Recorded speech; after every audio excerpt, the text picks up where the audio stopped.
So most of us have had our iPads for a while, and those that will be getting them next year, you'll have the benefit of everyone else's experience in doing this.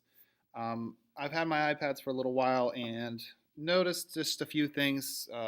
Settings and stuff tends to get bumped, and the way that the iPads behave don't all act the same after a little while. So I wanted to go over briefly with everyone on how I set up my iPads to behave and kind of protect them from the students in the classroom.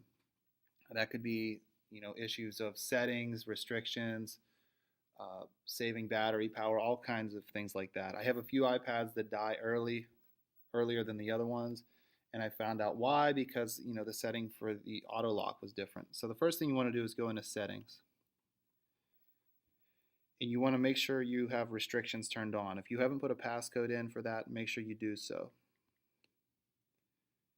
Now for me, I leave Safari on. I'd prefer that they use Google Chrome, but you can leave Safari on. You want to make sure you have the camera, FaceTime turned off.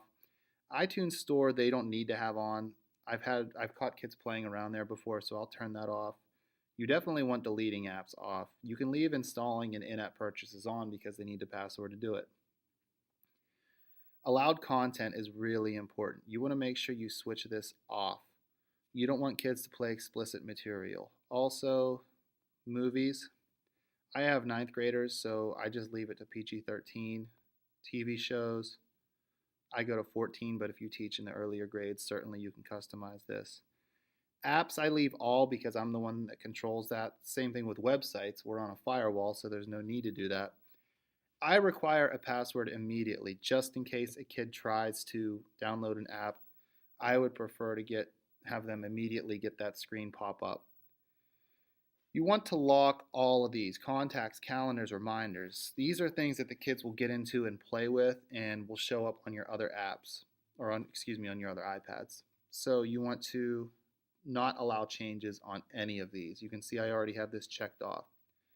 Bluetooth sharing, you could leave if you want. Microphone, I do podcasting, so I leave that alone. Twitter and Facebook, you don't want to allow any changes to.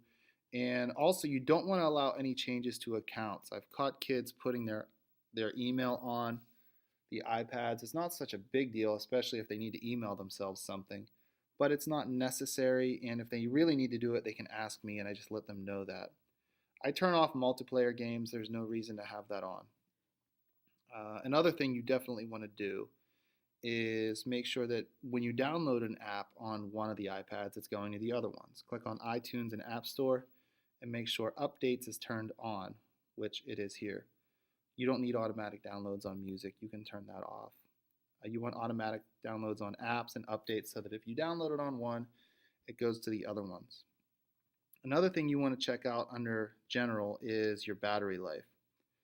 Right now the auto lock is on 2 minutes. I saw on some of my iPads it was checked to 15 minutes or never, and I noticed those iPads were always dying before the other ones.